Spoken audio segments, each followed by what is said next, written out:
ଏକ ଘନ ଜଙ୍ଗଲରେ ଏକ ଶକ୍ତିଶାଳୀ ବାଘ ରହୁଥିଲା। ସେ ନିଜ ଶକ୍ତି ଉପରେ ବହୁତ ଗର୍ବ କରୁଥିଲା ଏବଂ ସବୁ ପଶୁଙ୍କୁ ଭୟ ଦେଉଥିଲା।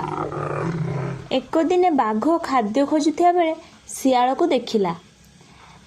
ବାଘ କହିଲା, ଆଜି ତୁ ମୋର ଖାଦ୍ୟ ହେବୁ।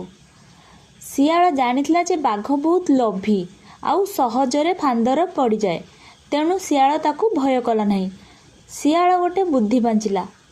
ଶିଆଳ କହିଲା, ମହାରାଜ, ମୋତେ ଖାଇବା ପୂର୍ବରୁ ଗୋଟେ ବଡ଼ ରହସ୍ୟ ଶୁଣନ୍ତୁ। ବାଘ ଆଶ୍ଚର୍ଯ୍ୟ ହୋଇ ପଚାରିଲା, କ'ଣ ରହସ୍ୟ? ଶିଆଳ, ଜଙ୍ଗଲ ମଝିରେ ଗୋଟେ ଗୁପ୍ତ କୂଅ ଅଛି। ସେଠାରେ ପ୍ରତିଦିନ ସୁନାର ଫଳ ଫୁଟେ। ବାଘର ଆଖି ଚମକି ଉଠିଲା। ଶିଆଳ ବାଘକୁ ଜଙ୍ଗଲ ଭିତରକୁ ନେଇଗଲା। କିଛି ଦୂରରେ ଏକ ପୁରୁଣା କୂଅ ଥିଲା।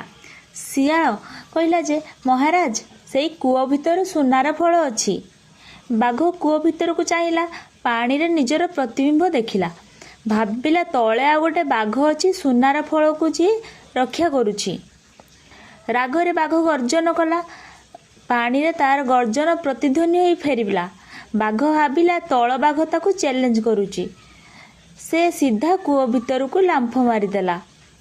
ବାଘ ପାଣିରେ ପଡ଼ି ହାବୁଡ଼େଇ ଖାଇବାକୁ ଲାଗିଲା।